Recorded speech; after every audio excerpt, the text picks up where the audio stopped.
WhatsApp guys, কী অবস্থা সবার? আশা করি সকলে ভালো আছেন। অনেকদিন পর একটি ভিডিও নিয়ে হাজির হলাম। তো আজকে আমি যাচ্ছি হজরতপুর গবাদি পশুর হাটে। এই হাটটি হচ্ছে কেরানীগঞ্জে অবস্থিত এবং কেরানীগঞ্জের মোটামুটি সবচেয়ে নামকরা একটি হাট। তো today I will provide some tips and interview. It is tough but I will try.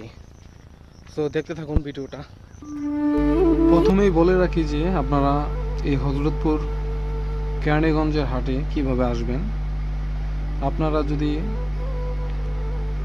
Gabtali ওই দিক থেকে আসেন তাহলে গাবতলী, হেমাদপুর এবং সরাসরি তারপর সিএনজিতে হজরতপুর গরুর হাট। আর যদি মোহাম্মদপুর দিয়ে আসেন, মোহাম্মদপুর থেকে কলাতিয়া, হজরতপুর সরাসরি। এবং আপনি যদি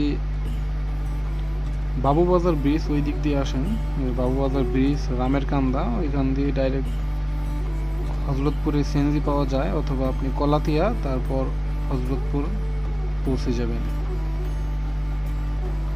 আবার আপনি যদি সিংগাইর মানিকগঞ্জ দিয়ে আসেন তো সিংগাইর থেকে হেমাদপুর, হেমাদপুর থেকে ডাইরেক্ট সিএনজিতে হজরতপুর।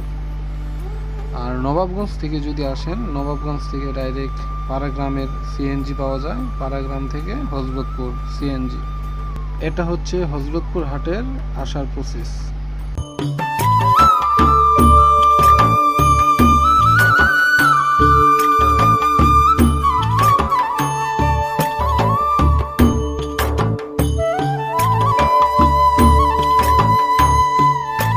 হাটের ভিতরে ঢোকার সময় প্রথমেই চোখে পড়লো যে কিছু গরুকে গোসল করানো হচ্ছে এবং নদীর পাড়ে অনেকগুলা বোট এসেছে, যে গরুগুলাকে আনলোড করা হচ্ছে।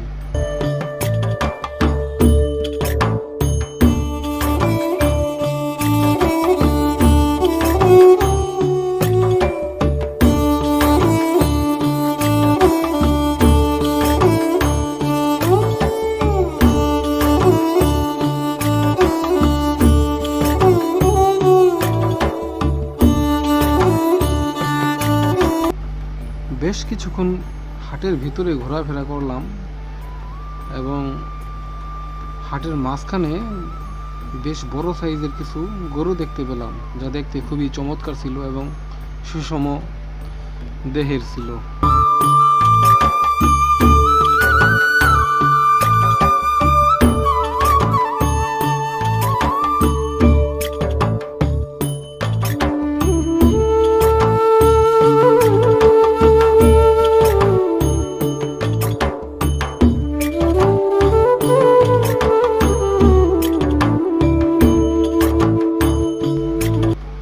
হাটের আরেক পাশে দেখলাম যে কিছু কাস্টমার আসছে আসলে গরু কিনতে, তারা গরু দামাদামি করতেছে এবং এই দিকে আসলে ক্রেতা বিক্রেতা দিয়ে ভরপুর। এই দিকটা একটু জমজমান, যেহেতু ছোট গরু দাম একটু কম।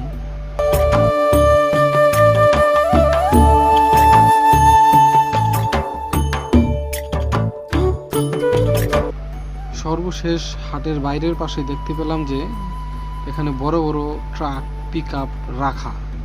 কারণ হচ্ছে যে সকল গরু এখান দিয়ে ঢুকে এবং হাটের আরেক পাশ দিয়ে ঢুকে, বাট এই দিকে জায়গাটা সুন্দর, সেজন্য গরুগুলো এই ট্রাক বা পিকআপে করে নিয়ে আসে এবং এখানে গাড়িগুলো পার্কিং করে রাখে। ভিডিওর লেন্থ আসলে বেশি বড় করলাম না, এখানে ভিডিওটি শেষ করলাম। সকলে ভালো থাকেন।